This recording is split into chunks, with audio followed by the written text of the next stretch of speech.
पश्यतां पाण्डुपुत्रा नामाचार्य महती च मुम व्यूढारं द्रुपदे पुत्र तव शिष्याने श्रीमता अत्र शूरा महेध्वसा भीमार्जुन सम युधि युयुधानो विराट च द्रुपद च महारथः धृष्टकेतु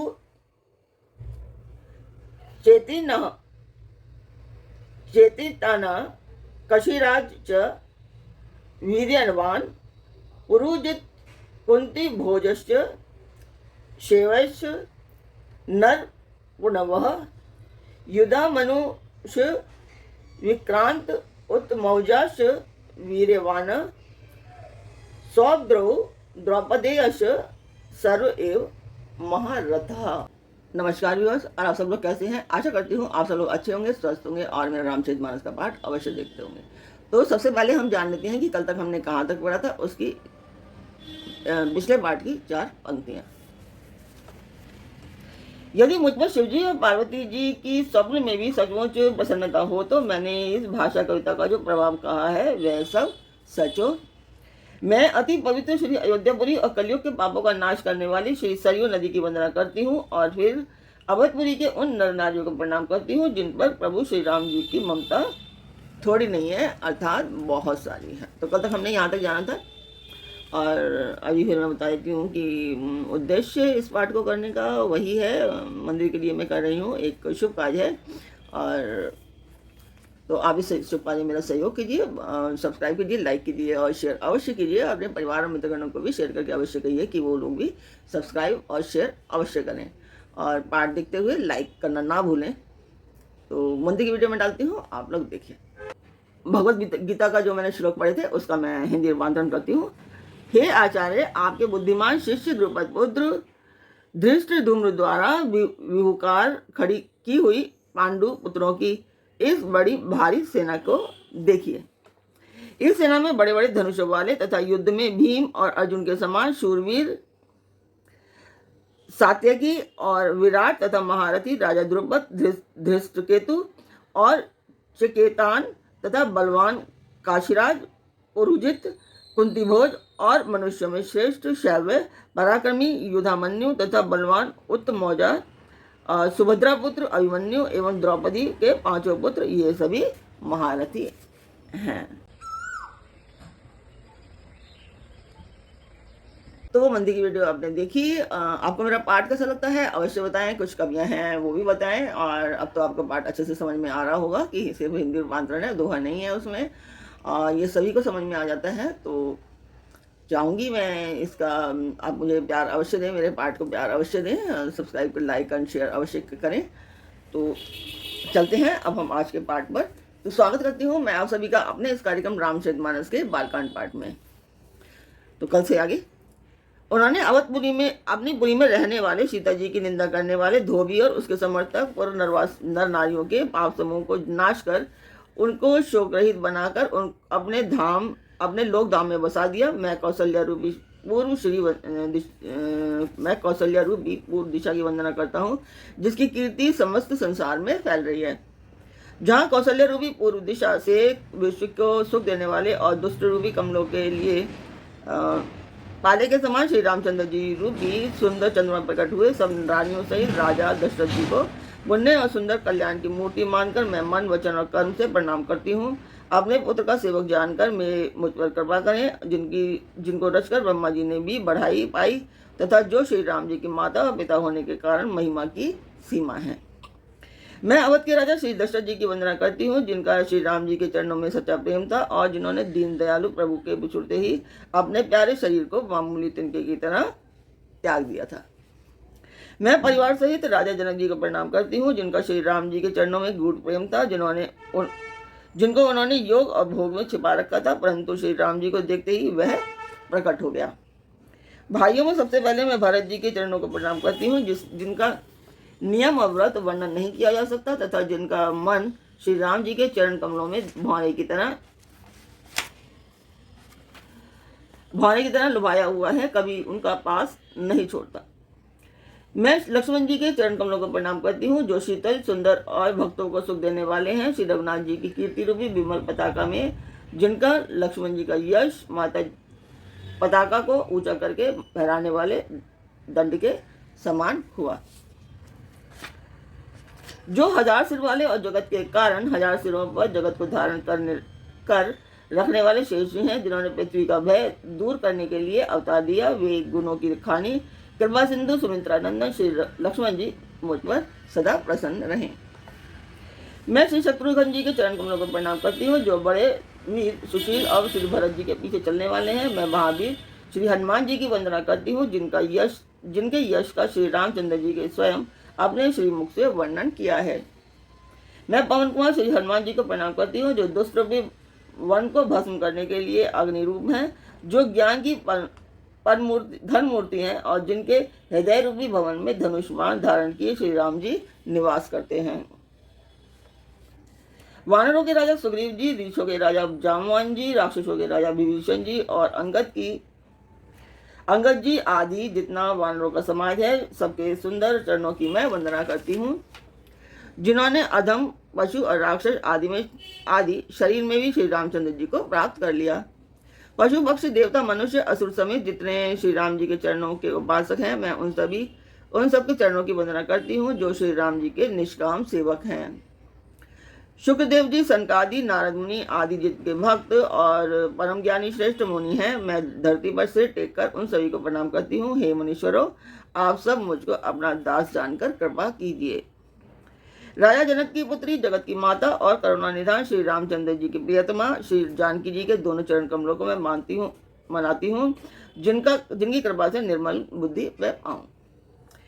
फिर मैं मन, वचन और कर्म से कमल नयन धनुष बाणधारी भक्तों की विपत्ति का नाश करने और उन्हें सुख देने वाले भगवान श्री रघुनाथ जी के सर्व समर्थ चरण कमलों की मैं वंदना करती हूँ, जो वाणी और उसके अर्थ तथा जल और जल की लहर के समान कहने में अलग अलग है, परंतु वास्तव में अभिन्न एक हैं। उन श्री सीताराम जी के चरण कमलों की मैं वंदना करती हूँ, जिन्हें दीन दुखी बहुत ही प्रिय हैं। मैं श्री रघुनाथ जी के नाम राम की वंदना करती हूँ, जो कृषाणु, अग्नि, भानु, सूर्य और हिमकर चंद्रमा का हेतु अर्थात रूप से बीज है। वह राम नाम ब्रह्मा, विष्णु और शिव रूप में वह वेदों का प्राण है, निर्गुण, उपमा रहित और गुणों का भंडार है। इसमें तुलसीदास जी कहना चाहते हैं कि राम में र, अ और मा तीनों छुपे हुए हैं। राम जैसे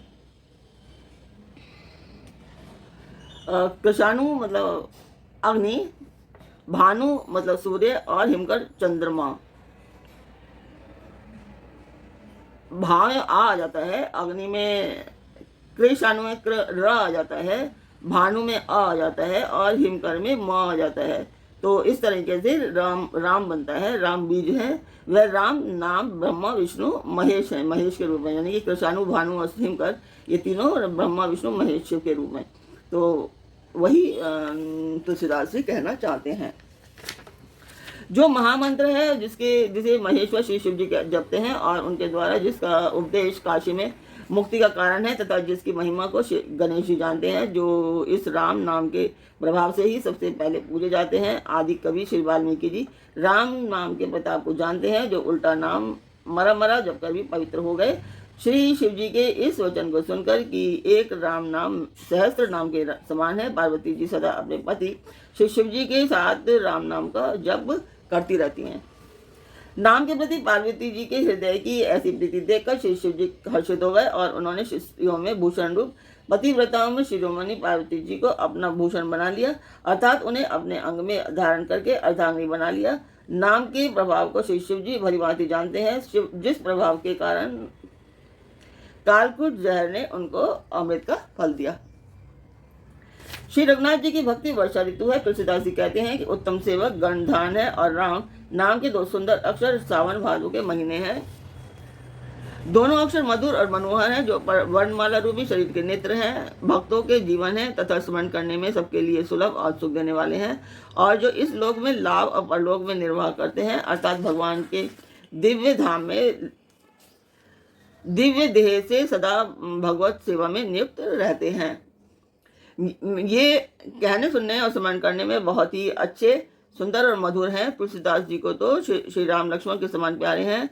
इनका र और म उच्चारण अर्थ और फल में भिन्नता दिख पड़ती है, परंतु ये हैं जीव और ब्रह्म के समान स्वभाव से ही साथ रहने वाले, सदा एक रूप और एक रस। ये दोनों अक्षर नर नारायण के समान सुंदर भाई हैं। ये जगत का पालन और विशेष रूप से भक्तों की रक्षा करने वाले हैं। ये भक्ति रूपिणी सुंदर स्त्री के कानों में सुंदर आभूषण कर्णफूल हैं और जगत के हित के लिए निर्मल चंद्रमा और सूर्य हैं। वे सुंदर गति रूपी अमृत के स्वाद और तृप्ति के समान है। कच्छप और शेष जी के समान पृथ्वी के धारण करने वाले हैं। भक्तों के मन रूपी सुंदर कमल में विहार करने वाले भंवरों के समान है और जीव रूपी यशोदा जी के लिए श्री कृष्ण और बलराम जी के समान आनंद देने वाले हैं। तुलसीदास जी कहते हैं कि श्री रघुनाथ जी के नाम के दोनों अक्षर बड़ी शोभा देते हैं, जिनमें से एक अक्षर रकार छत्र रूप रेव से और दूसरा मकार मुकुटमणि अनुस्वार रूप से सब अक्षरों से ऊपर है। समझने में नाम और नामी दोनों एक से हैं, किंतु दोनों में परस्पर स्वामी और सेवक के समान प्रीति है।